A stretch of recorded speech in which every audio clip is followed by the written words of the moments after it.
कुछ दिन पहले कुछ ऐसा हुआ मेरी लाइफ में जो एक्सपेक्टेड नहीं था। मतलब किसी इंसान के साथ में कोई बिजनेस कमिटमेंट हुई, राइटिंग में एग्रीमेंट भी हो गया, उसके बाद में वो इंसान बैकआउट कर गया, थोड़े से पैसे मार लिए। तो ऐसा कुछ हुआ जिसकी वजह से अंदर गुस्सा आया। गुस्सा कब आता है हमें? जब हम जो एक्सपेक्ट कर रहे होते हैं वैसा नहीं होता है, या फिर कुछ ऐसा होता है जो हमें पसंद नहीं है, चाहे वो प्रॉब्लम इतनी बड़ी नहीं है। यानी कि ये जो मैं अपनी सिचुएशन से रिलेट करके बता रहा हूं, मेरे स्टैंड पॉइंट से देखोगे तो वो फाइनेंशियल लॉस बहुत बड़ा नहीं है, छोटा सा है, लेकिन उसकी वजह से गुस्सा बहुत बड़ा है क्योंकि उस इंसान ने धोखा दे दिया। मतलब इसके पीछे क्या है? एक एक्सपेक्टेशन है मेरी कि वो इंसान इस तरीके से एक्ट करना चाहिए था और उसने नहीं किया, कुछ अनफेयर हुआ मेरे साथ में।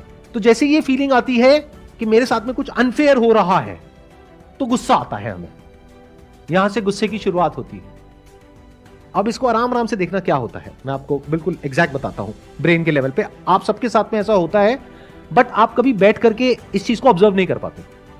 मैं मतलब डेली आप मान के चलो आधा से 1 घंटा 2 घंटा बैठता हूं और वहां पर बैठ करके आराम से ऑब्जर्व करता हूं कि मेरी ब्रेन में क्या चल रहा है। तो मैंने क्या देखा कि ब्रेन में बहुत ज्यादा प्रेशर क्रिएट हुआ पड़ा है। मतलब एक एनर्जी है जो बहुत तेजी से चल रही है और उस वक्त मन कर रहा था कि किसी भी तरीके से इससे मैं फ्री हो जाऊं। मतलब उस टाइम पे उस सेंसेशन को कंट्रोल करना वाज नेक्स्ट टू इम्पॉसिबल। तो मेरा मन क्या कर रहा था कि उस इंसान को फोन मिलाऊं और अपने अंदर की जितनी भड़ास है सारी निकाल दूं। बट मैंने क्या किया, ये करने की बजाय I sat with that sensation और मैंने उसको देखना शुरू किया और मैं देखता रहा नियर अबाउट आधा पौना घंटे तक, और उसके बाद में वो धीरे धीरे डिसॉल्व हो गई। तो क्या होता है कि वो जब प्रेशर बिल्ड होता है ना अंदर, तो वो किसी भी तरीके से बाहर आना चाहता है, और जब वो बाहर आना चाहता है तो वो कई बार होता है कि उस इंसान पे बाहर आ सकता है और कई बार नहीं आ सकता है। मान लो वो इंसान आपसे पावरफुल पोजीशन में है, या मान लो कि अगर आपको पता है कि ये गुस्सा अभी उस इंसान के ऊपर बाहर आया तो आपको कोई बहुत बड़ा नुकसान हो जाएगा, तो अब वो कहीं और निकलता है। तो मैंने एक चीज यहां पर सीखी कि जब भी कभी इस तरह की एनर्जी अंदर क्रिएट हो, यानी कि गुस्सा आए, अभी एनर्जी इस लेवल तक पहुंची कैसे? शुरू हुई थी बहुत ही छोटे से थॉट से कि कितना घटिया आदमी है। बस इतना छोटा थॉट था जो सुबह से रात तक आप लोगों के माइंड में आता है, लेकिन आप इसको ऐसा समझते हो कि ये तो कुछ भी नहीं है, बोलते ही रहते हो सुबह से रात तक। और ये छोटा सा थॉट कितनी जल्दी बड़ा होता है, you can't even imagine in the wildest of your dreams. तो एक हल्का सा थॉट आया था अंदर, यानी मैंने अपने आप को बोला था कि कितना घटिया आदमी है, ऐसे कैसे कर सकता है। और वो थॉट आ तो गया, बट उसको निकालने का कोई तरीका नहीं है, वो कंटिन्यू हो गया। मैं अपने और काम कर रहा था, लेकिन बैक ऑफ द माइंड वो चल रहा था। तो जितना वो थॉट आ रहा था, मैं उसके बारे में ऐसे लोगों से बात कर रहा था जो कि मेरी तरफ थे, और वो सब मुझे सपोर्ट कर रहे थे, हाँ हाँ हाँ बड़ा घटिया आदमी है। तो वो थॉट और पक्का हो गया, तो मुझे वैलिडेशन मिल गया कि मैं सही सोच रहा हूं। अब अगर मैं सही हूं और सामने वाला गलत है, और 10 बंदे मेरे आसपास वाले कह रहे हैं कि वो गलत है और तू सही है, तो वो तो थॉट और पक्का हो गया। अब वो थॉट बहुत तेजी से घूमने लग गया। ये पूरी प्रोसेस चली थी आई थिंक 2 से 3 दिन, उसके अंदर अंदर ये काम हो गया था। और फाइनली 2-3 दिन बाद में जा करके मुझे खुद भी नहीं पता लगा कब मैं एक ऐसी सिचुएशन में बैठा था जहां पर कि मेरे को हेडेक हो रहा था और ब्रेन में इतनी तेजी से वो सेंसेशन चल रही थी, जिस टाइम पे I was in a kind of a situation कि अगर वो मेरे सामने होता इंसान तो पता नहीं क्या हो जाता। अगर मेरी जगह कोई और होता तो वो पक्का रिएक्ट कर देता, वहां पर नहीं करता, कहीं और कर देता और कुछ ना कुछ रायता फैलाता। क्योंकि जैसे ही आप रिएक्ट करोगे इस स्टेट में, विच इज एंगर, तो बाहर क्या निकलेगा? एंगर। तो वो जो एनर्जी होगी जहां भी जाएगी, जिससे भी जाकर के टकराएगी, वहां से सामने से एक रिएक्शन आएगा। जैसे ही रिएक्शन आएगा आपको और गुस्सा आएगा। यानी उस गुस्से में अगर मैं उस इंसान को मैसेज कर देता कि तू ऐसा कैसे कर सकता है, तू कितना घटिया आदमी है, ये है वो है, कुछ ना कुछ रायता मैं जरूर फैलाता, तो सामने से कुछ ना कुछ रिएक्शन आता, और रिएक्शन आते ही मेरी जो साइकिल है ये और स्ट्रांग हो जाती, गुस्सा और बढ़ जाता, फिर मैं कुछ और बड़े लेवल पर रिएक्ट करता, फिर सामने वाला भी बड़े लेवल पर रिएक्ट करता। तो मैंने उसको बर्दाश्त कर लिया, उस इंसान को नहीं, अपना ही जो थॉट था जिसकी वजह से वो फीलिंग्स, इमोशंस, सेंसेशंस ट्रिगर हो रही थी, उसको देख लिया आराम से बैठ करके, और मन कर रहा था उस वक्त कुछ करने का, लेकिन कुछ नहीं किया। Next day everything was normal. अगर वो बंदा आपको दोबारा फिर से मिल जाए तो? अब अगर वो मिल जाए तो कोई दिक्कत नहीं है, क्योंकि उस प्रॉब्लम को सोल्यूशन निकल गया अगले दिन। क्योंकि अगले दिन मैं इस सिचुएशन में था कि मैं उस प्रॉब्लम का सोल्यूशन निकाल सकता था। आराम से बैठ करके इस चीज़ को देख पा रहा था कि अगर ऐसा हो भी गया तो इसका मतलब ये नहीं है कि एक इंसान चोर है तो पूरी दुनिया चोर है, या एक इंसान घटिया है तो सभी घटिया है। ये गलती हम कर बैठते हैं, और उसकी वजह से क्या होता है, हमारा पूरा वर्ल्ड व्यू चेंज हो जाता है।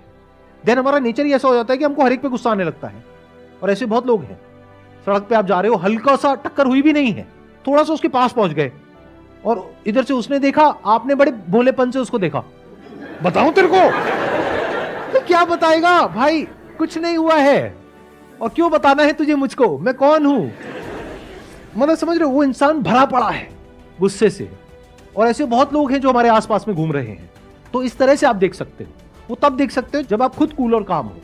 अगर आप भी अंदर से भरे पड़े हो और वो जो सामने वाला है गाड़ी वाला वो भी भरा पड़ा है, तो हो गया काम। फिर तो दोनों अपनी अपनी बीवी का गुस्सा एक दूसरे पे निकाल देंगे। ये जो चीज होती है, अगर इसको सही टाइम पे ना रोका जाए तो फिर ये आपकी नेचुरल स्टेट बन जाती है। जैसे मेरी जो नेचुरल स्टेट है वो है आराम से कूलली कामली पीसफुली अपना मजे में रहता हूं। तो अब ऐसे में क्या होता है कि जैसे ही ऐसा कुछ होता है, कभी महीने में 2 महीने में एक बार कोई भी सेंसेशंस आई अंदर, तो मैं उसको देख लेता हूं। तो वो मेरे लिए अननेचुरल स्टेट है। और इसका उल्टा भी हो सकता है कुछ लोगों के लिए, कि उनकी नेचुरल स्टेट है रिएक्ट करने वाली है। कोई कुछ बोल के तो देखे। जैसे मैंने कुछ हस्बैंड वाइफ को देखा है, इस तरह का रिलेशन होता है, कभी साथ में बैठे हुए हैं, जरा सा मतलब दोनों एक दूसरे की वेट कर रहे हैं, कुछ बोल तो सही तू।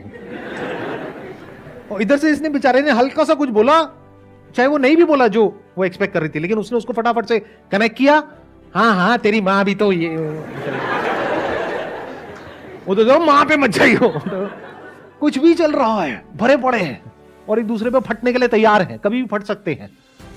तो अगर आप ऐसा बनना चाहते हो तो दैट्स योर चॉइस, कोई बात नहीं, कोई नहीं रोक रहा आपको, फटो जितना फटना है फटो। बट याद रखना कि अगर कोई आपसे बड़ा फटने वाला मिल गया तो ब्लास्ट बड़ा भी हो सकता है, अनकंट्रोलेबल भी हो सकता है, और वो हो सकता है पूरी लाइफ के लिए आप रिग्रेट करते रहो। तो बेटर सोल्यूशन क्या होता है, जब भी गुस्सा आए, never say anything, never do anything, just bear it. उसको ऐसे देखो पेन की तरह, इट्स पेनफुल। जब भी हमको दर्द होता है तो हम चाहते हैं कि उस दर्द से हमको छुटकारा मिल जाए फटाफट से, चाहते हैं ना।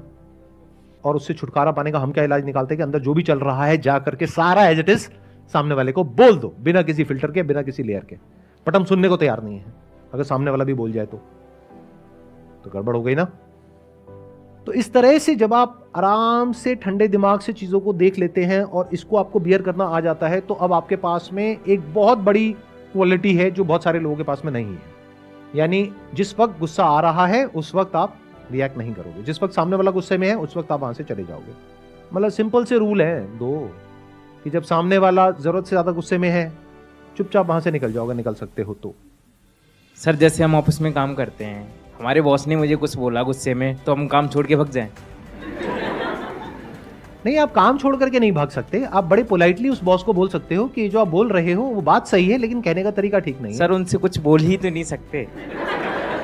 तो ऐसी जगह काम क्यों करते हो? और अगर ऐसी जगह काम करते हो तो यहाँ पर आकर के कैमरास लगे हुए हैं, वीडियो में ये सब क्यों बोलते हो? उससे कोई दिक्कत नहीं है सर, देख भी ले तो कुछ नहीं होगा। अभी तक तो उन्होंने देखा ही नहीं था, अभी इतना कुछ हो रहा था।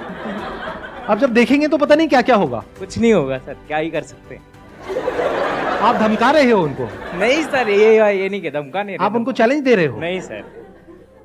और कुछ कहना चाहते हो या हो गया? इससे ज्यादा और क्या ही कह सकते हैं। ये पार्ट आप रखना चाहेंगे वीडियो में, एडिट कर दें हम? तो सर कोई दिक्कत नहीं। कोई दिक्कत नहीं है? नहीं सर। सर आपने कहा कि मतलब आप गुस्से को मतलब एज अ पेन मतलब ले लो, और फिर आप नेक्स्ट डे मतलब अगर उस बंदे से दोबारा मिलते हैं तो आप उसको कुछ नहीं कहोगे, बट ऐसा भी होता है फिर आप उस पर कभी ट्रस्ट नहीं कर सकते। मतलब मेरा क्वेश्चन एक्चुअली ये है कि अगर किसी रिलेशनशिप में आप ऐसा कुछ फेस कर रहे हैं तो वहाँ से मतलब क्या सोल्यूशन है फिर? रिलेशनशिप में तो होता है ये सब, और कहाँ होता है? देखो, अनजान लोगों के साथ में ये सब नहीं होता जो मैंने बात करी। रिलेशन में ही होगा ना, कोई आपका फ्रेंड होगा, रिलेटिव होगा, या ऑफिस में कलीग होगा, या कोई बिजनेस रिलेशन होगा, कोई ना कोई रिलेशन होगा, वहीं पर तो ये सब होगा। अनजान से क्या फर्क पड़ता है? अनजान से तो अगर थोड़ा बहुत हो भी गया तो तू अपने रास्ते में अपने रास्ते। तो अब सवाल उठता है कि क्या करें अगले दिन आप ठंडे दिमाग से पहले आप देखो सामने वाले की सिचुएशन क्या है, सही टाइम मिले बात करने का तो किसी और टॉपिक से करके फिर उस टॉपिक पर आप वापस आ सकते हो अगर आपको जरूरत लगती है तो। बट अगर आपको ये क्लियर है कि सामने वाला बंदा चोर है, तो फिर बात करने का कोई सेंस ही नहीं है। अब तो बिल्कुल ऐसा है कि किसी की फितरत है मान लो काटने की, और आप जा करके उसको कह रहे हो कि भाई तू कुत्ता है, काटता है, वो और काटेगा क्योंकि उसके माइंड में वो कुत्ता नहीं है। समझ गए ना मैं क्या कहना चाह रहा हूं? राइट। मैं इनडायरेक्टली बोल रहा हूं क्योंकि किसी इंसान को कुत्ता बोलना अच्छा नहीं लगता, गाली होती है। तो एक्चुअली मतलब मैं जैसे जो बहुत क्लोज रिलेशनशिप्स होते हैं जहाँ से आप इजीली आउट मतलब अपनी आपके पास ऑप्शन नहीं है कि आप एकदम बाहर निकल जाओ, क्योंकि बहुत सारे सेंटिमेंट्स, बहुत सारे लोगों के इमोशंस जुड़े होते हैं। Like I am talking about husband और वाइफ का जो रिलेशन होता है, अगर वहाँ पे कॉन्स्टेंटली ऐसी चीज़ें हो रही हैं कि आप आगे फिर उन पे ट्रस्ट नहीं कर पा रहे हो, तो उस सिचुएशन में क्या करना चाहिए? ट्रस्ट सबसे जरूरी है एक रिलेशनशिप में, स्पेशली हस्बैंड वाइफ के रिलेशनशिप में। अगर आप अपने हस्बैंड पे ट्रस्ट नहीं कर सकते हो तो वो रिलेशन किसी काम का नहीं है। अगर आप अपने दोस्त पे ट्रस्ट नहीं कर सकते हो तो वो रिलेशन किसी काम का नहीं है। अब सवाल उठता है कि जो आप उस पर ट्रस्ट नहीं कर पा रहे हो वो आपकी अपनी प्रॉब्लम की वजह से हो रहा है या एक्चुअल में हो रहा है? एक्चुअल में हो रहा है। इफ यू से कि वो एक्चुअल में हो रहा है, डू यू हैव प्रूफ कि वो एक्चुअल में हो रहा है? इसको इस तरीके से देखो कि कल को अगर आपको कोर्ट में जाकर के उसके ऊपर केस करना पड़े तो कोर्ट में जाते ही आप किसी के बारे में कुछ भी बोल दोगे तो सबसे पहले कोर्ट क्या कहेगा? प्रूफ क्या है? कोई भी आकर के कुछ भी बोल सकता है, किसी के अगेंस्ट भी कुछ भी बोल दिया। प्रूफ क्या है आपके पास में? तो if you have proof of what you are saying is true, then you have to see कि क्या मैं उसको इंटरपोलेट कर रही हूं अपने माइंड में। इंटरपोलेट का मतलब होता है कि क्या मैं उसको बढ़ा चढ़ा करके अपने माइंड में बोल रही हूं कि उसने गलती करी है इस लेवल की और मैं कह रही हूं कि उसने इस लेवल की गलती कर दी है। ये भी समझना पड़ेगा। तो it is not that simple and that straightforward, but इस तरह की क्रिटिकल थिंकिंग के लिए you need to have a peaceful mind. तब आप एक्चुअल में देख सकते हो, एक्चुअल में समझ सकते हो कि एग्जैक्टली चल क्या रहा है। सर अगर कोई गलत कर रहा है आपके सामने और बार बार वही गलती कर रहा है, वो एक बार को हम चलो आपके कहने पे सर हमने मतलब करा भी है कि ठीक है गुस्सा आ गया, घर बैठ गए, फिर आता सामने फिर वही होता है बार बार, फिर बैठ गए, तो सर कैसे मतलब कैसे रोके अपने आप को? नहीं तो इसका मतलब आपने मेरी वीडियोस ध्यान से नहीं देखी। देखो मैं बताता हूं, मैं ये नहीं कहता कि अगर कोई आपके साथ में गलत कर रहा है तो आप चुपचाप बैठ जाओ और कुछ मत करो डर करके। मैं कहता हूं लड़ो, लेकिन शांत मन से लड़ो। अगर गुस्सा आ रहा है तो पहले अपने गुस्से को शांत होने दो। जब गुस्सा शांत हो जाए तब आराम से ठंडे दिमाग से लड़ो।